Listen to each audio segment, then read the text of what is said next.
Hello and welcome to today's video. The whole point of today's video is to just showcase how someone who already has a decent understanding of Excel can quickly leverage that information, or rather that knowledge, and pivot into learning SQL.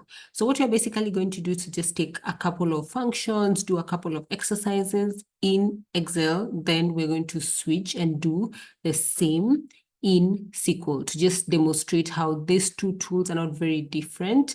The output, the end goal is practically the same. It's just that, of course, SQL is better than Excel in certain things, but with a certain level, certain amount of data, Excel is good enough, and it's a good place to start and gives you the knowledge you need for you to pivot into SQL.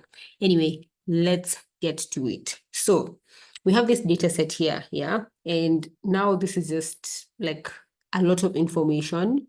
Rather, this is data, but it's not really giving us any information. We're not really getting any insights, yeah? So what's the first thing you'd want to do? Yeah, so we have hours studied, attendance, parental involvement. So this is practically just student performance factors, yeah?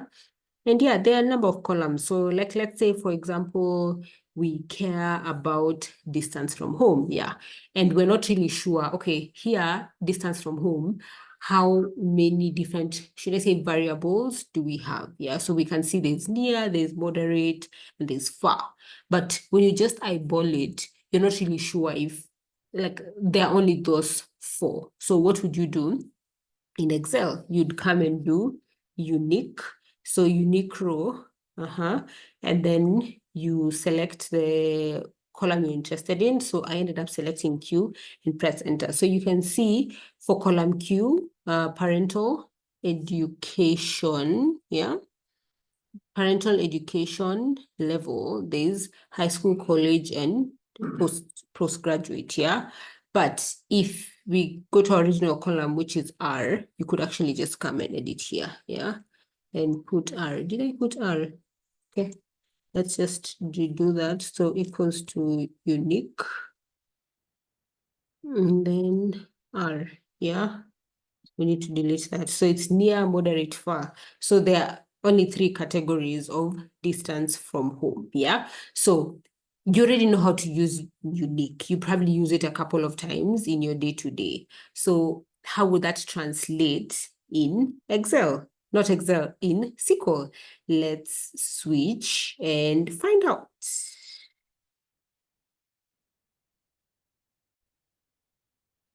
Okay, so we are now on my MySQL, yeah? So if MySQL is new to you, don't worry. I'm going to put a link down below that will have the like a tutorial on how to upload your data set onto MySQL.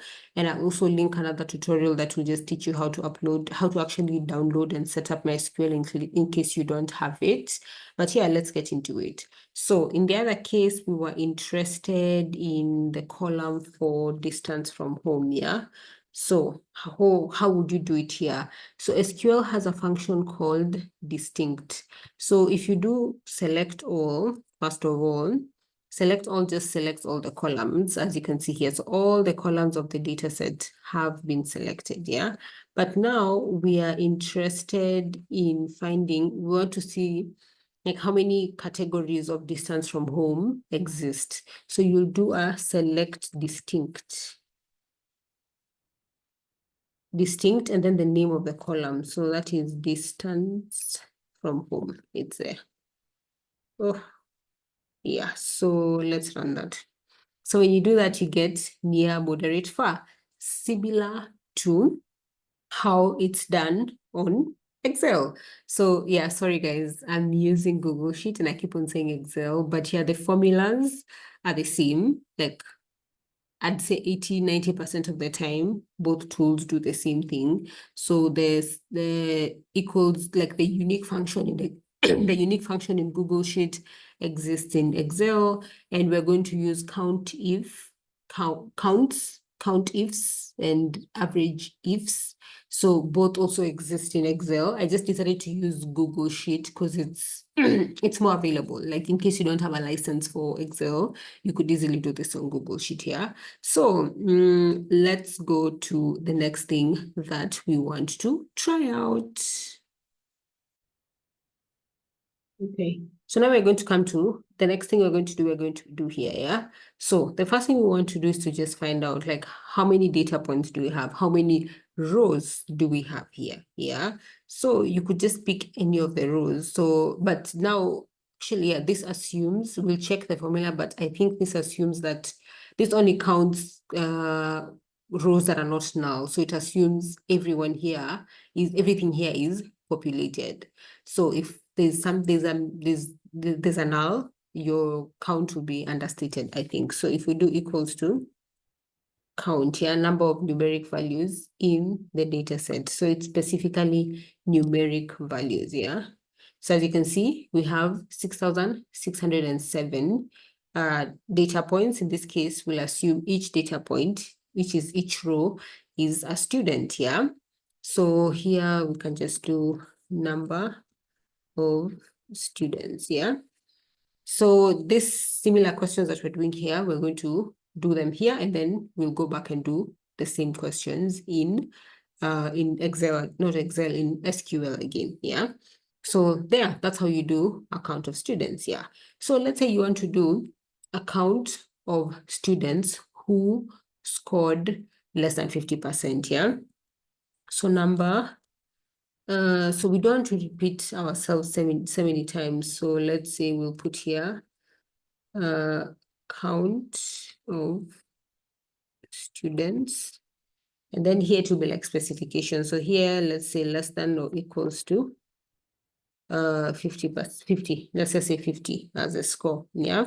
So we can go back to the data set, and as you can see, one of the columns here is exam score. Yeah. So we don't really need this. We demonstrated it. We can delete. It's exam score. And this is column T. Yeah. So you can come here and we can use count if. Yeah. So count if. So there's if and there's ifs. So if is when you only have one condition. Ifs is with several conditions, yeah? So count if the range. So this is the range. And then the criteria is, so something interesting with this is greater than or equals to 50, yeah? So, I don't want greater than or equals to, I want less than. Yeah, that makes more sense. So we also change this to be appropriate. Yeah. So the thing that I also found very interesting is, yeah, so thing that I also found very interesting, because this confused me at first, because I was used to writing this like this.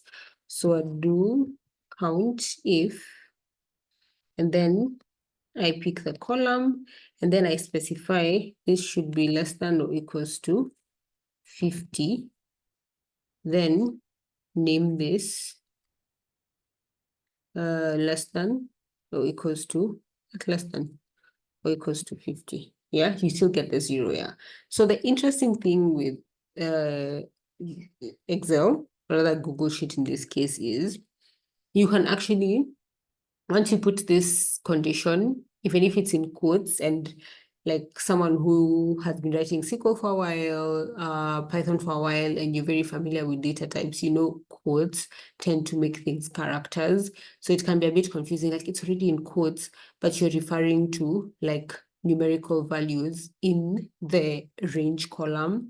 But yeah, it actually works in Google Sheets. Yeah, so don't let that confuse you. So we can delete this. So the next thing we want is above, someone who scored above 50, but less than, above 50, but less than or equals to 75. So for this one, we are actually going to use our count ifs. if I'm not wrong. Yeah. So count.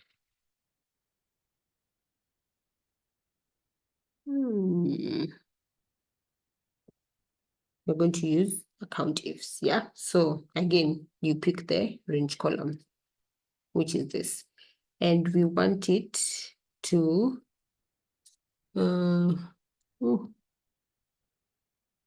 we want it to be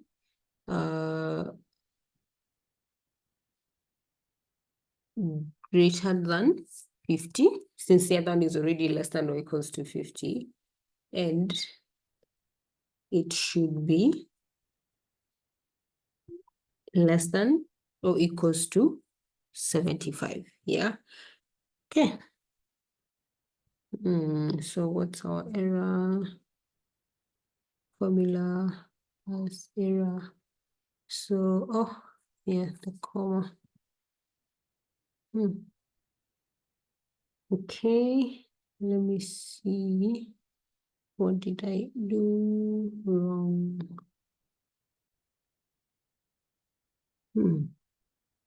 So, wrong number of arguments. Okay, it's because I'm using count if, and count if limits you to one argument. But as you can see here, I wanted to specify two things. So yeah, same applies to average if and ifs, sum if and ifs. So whenever there's no s, it's not multiple, it will only allow you to do one argument. So if you do more than that, you're going to get an error. Yeah. And yeah, we can do one more. So above 75. So people who scored above 75, yeah. So this is one argument. So it's going to be count if the column we're interested in.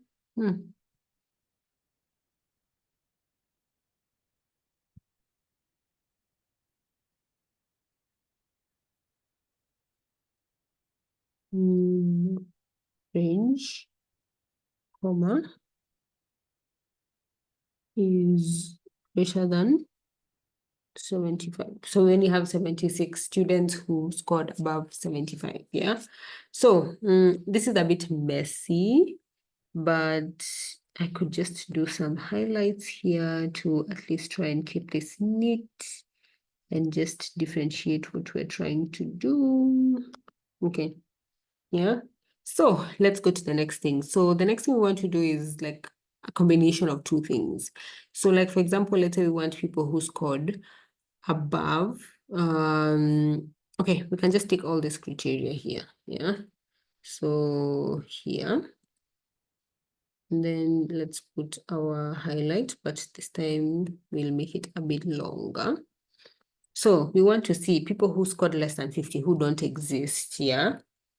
Like, how was their hours studied? Actually, let's do our studies and attendance. Or we'll do our studied together and then you guys can do attendance, yeah? So how are their hours studied and how are their attendance, yeah? The color, the color, the color. So yeah, anyway, it's okay. How are the average hours studied? How is the average attendance? Yeah. So how would we do this? We can start with people above 70. So we'll have to do an average if. So for this one, we want one condition. So it's going to be an average if. So we need to start with the criteria range, and then we need to start with the criteria range. Okay, let's try. We try.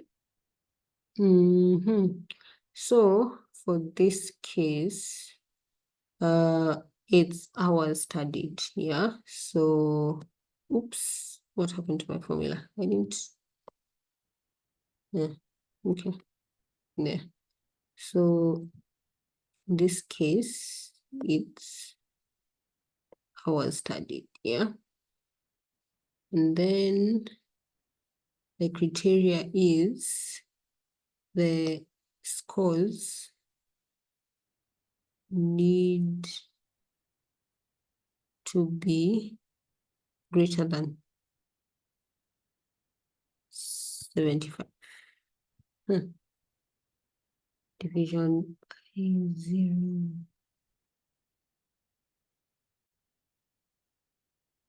Okay. So, disclaimer. This is actually a good time for you to jump onto ChatGPT and just be like, what mistake did I make here? Like, what's up? Yeah. So I interchange this. Where do I still get my division? By 0 error.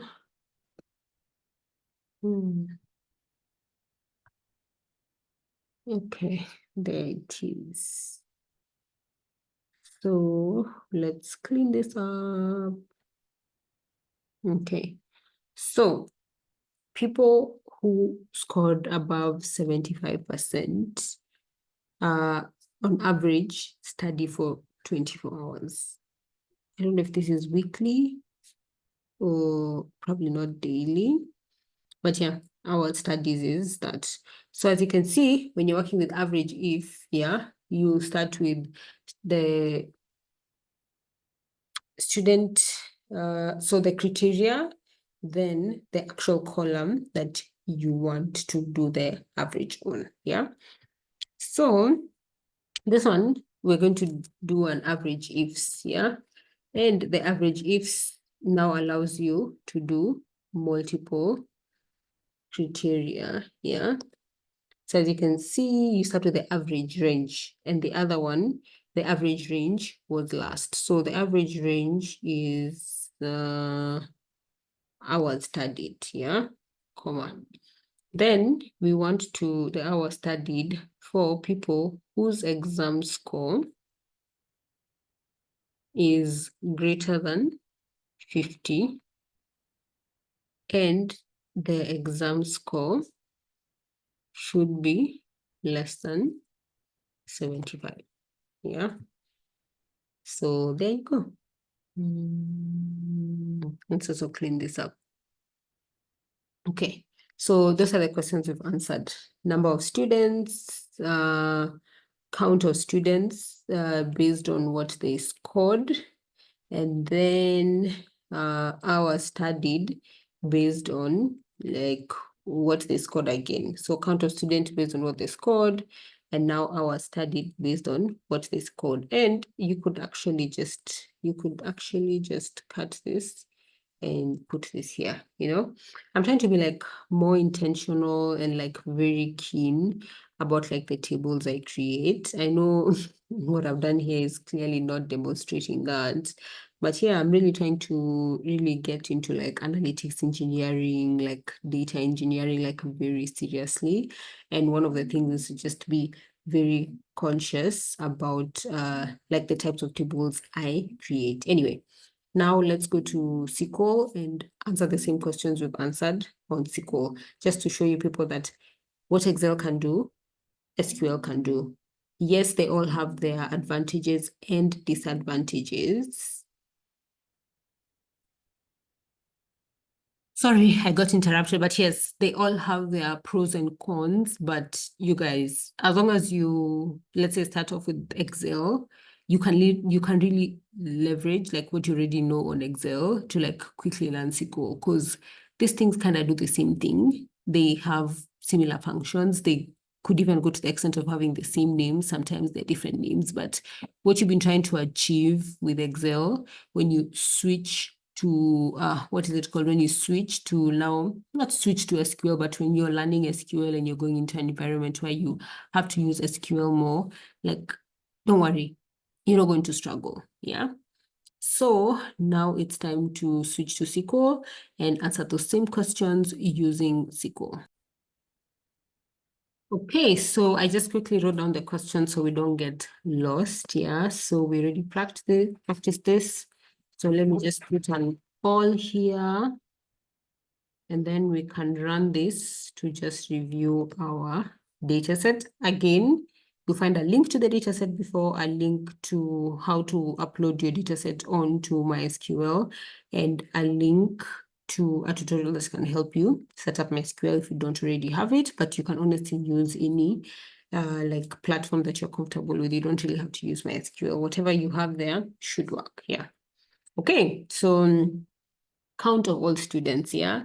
So we don't really have a unique identifier here because we would have done count and put the unique identifier here. Like if you had like in this data set, we're assuming that each row, each data point is a student, but you don't know for sure. So what you're just going to do is count all from the table we're working with. And I don't remember our answer, but yeah, we could quickly check it and run. So 6,607. I believe that's what we also had on the other side, yeah? So as you can see, very similar. So yeah, let me not get into unique identifiers, but yeah, if it's something that you're interested in, I have a whole series on like various topics in SQL.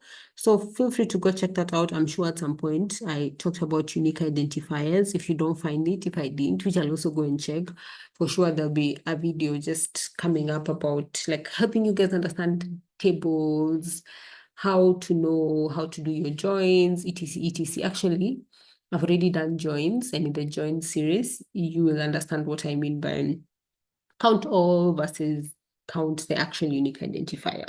So as you can see, what we've done here on SQL, we were able to do in Google Sheet, a Google Sheet formula and Excel formula, yeah? So what was the next thing we did? The next thing we did was we counted. So I just want to comment this out. Oh, why is it not commenting out from the start? So I want to comment all this out. So we just run what we're interested in. So count of students by score. Yeah. So we'll actually still borrow this. So let's bring this down. Now at this point, we're going to use something called a case statement. Yeah. So, and I guess this is the beauty of SQL, because with Excel, we had to write like one by one. But with SQL, we're just going to do like one case statement and everything is done at once. So then again, maybe I should give a disclaimer. I use SQL way more than I use Excel. Yes, by the time I decided to learn SQL. My Excel was not the best, but it was somewhere. But now, like for sure, my SQL is way better than my Excel. So take my comments with a pinch of salt because I'm clearly more comfortable and prefer SQL to Excel at this point in my career. Yeah, things would change. So we're going to use something called a case statement. So if you don't know what this is, you want to get like deep and understand what this is better, just go check out my SQL series. I've already covered case statements. I take you guys through it slowly, you know. So what was the name of it? Was exam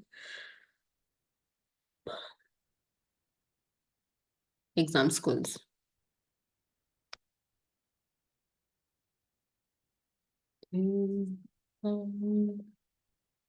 So it's case when exam score is less than or equals to 50, then we'll do the same thing. We are going to call it less than or equals to 50.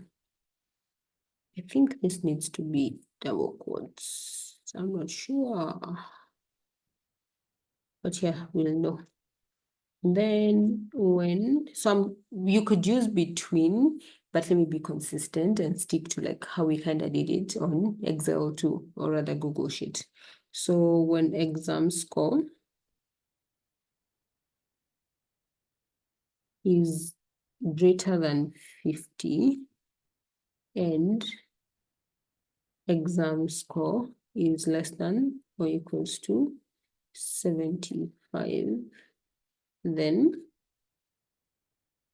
we're going to call it above 50 less than or equals to 75. You could do better naming than me when exam score is greater than 75 then greater than 75.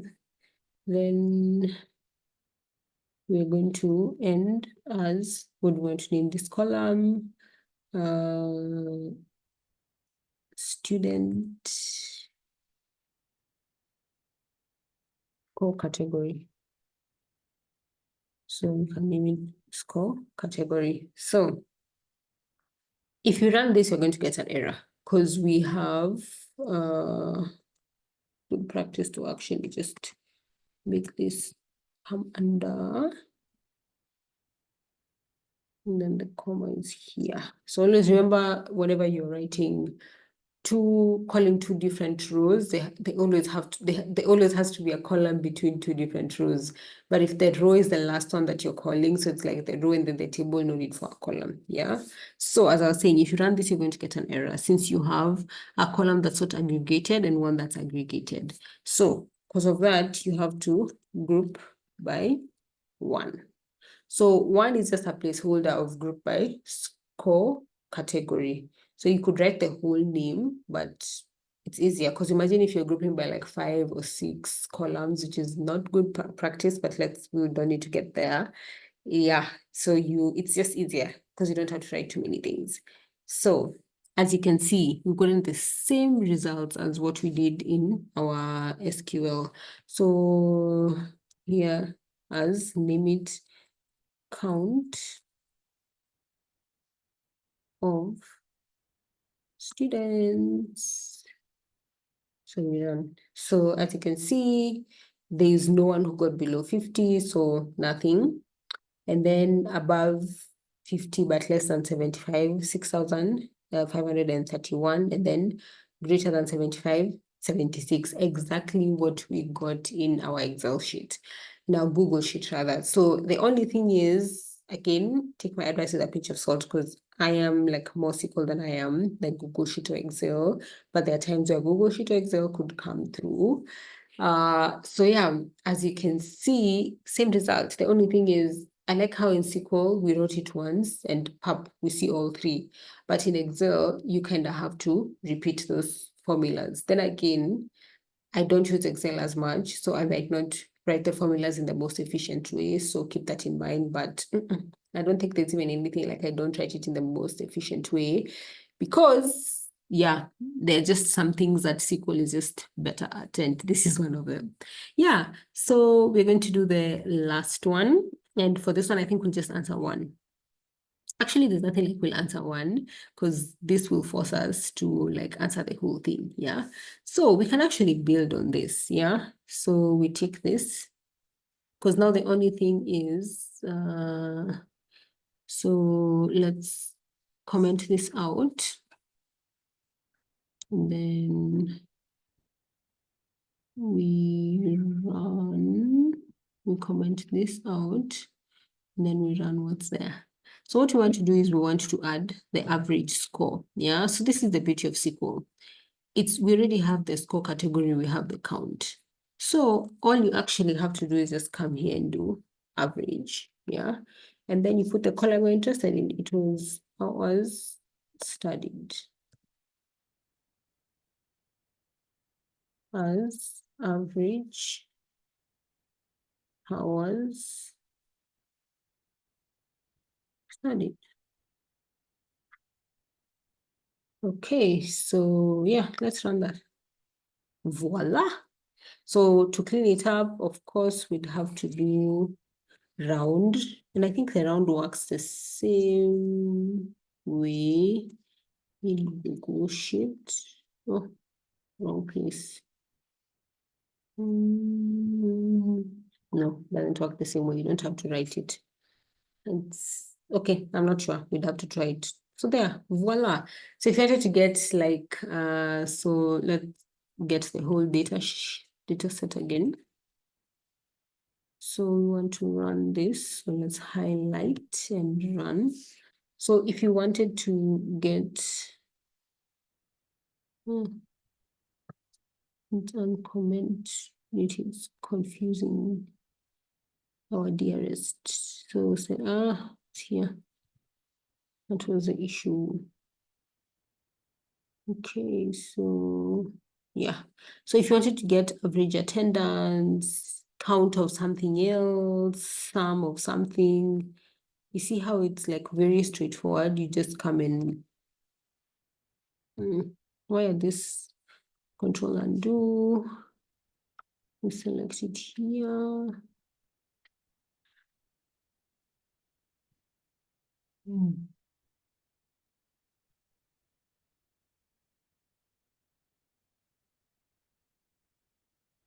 My touchpad is behaving. Yeah. So if like, let's say for example, we also wanted to get like average attendance.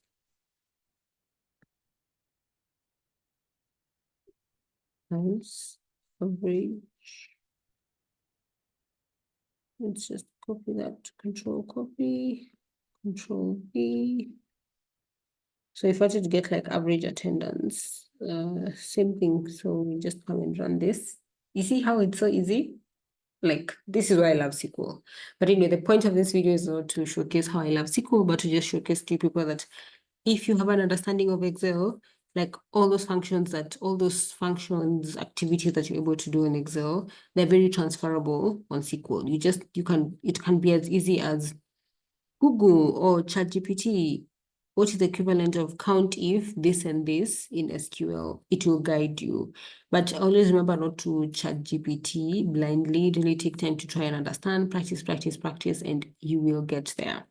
So yeah, I guess I'll end this video on the note that, yeah, it's about time that I take time, sit down, make a video that just gives you guys resources, guides you on like where you can learn these skills beyond my tutorial. Like what other resources did I use? They could actually work for you as a complement or individually. So expect that, like my experience with DataCamp, my experience with Udacity, my experience with, I guess, other YouTube channels, because DataCamp, Udacity, W3 schools, Mode Analytics. Yeah, maybe talk about those because those are like top resources that I use a lot as I was learning and transitioning into the field that is data analytics. But yeah, so yeah, that's it from me. And for those who are new here, my name is Stacey Samoe. I'm currently a data analyst, a senior data analyst. And yeah, I created this space to keep learning, keep growing,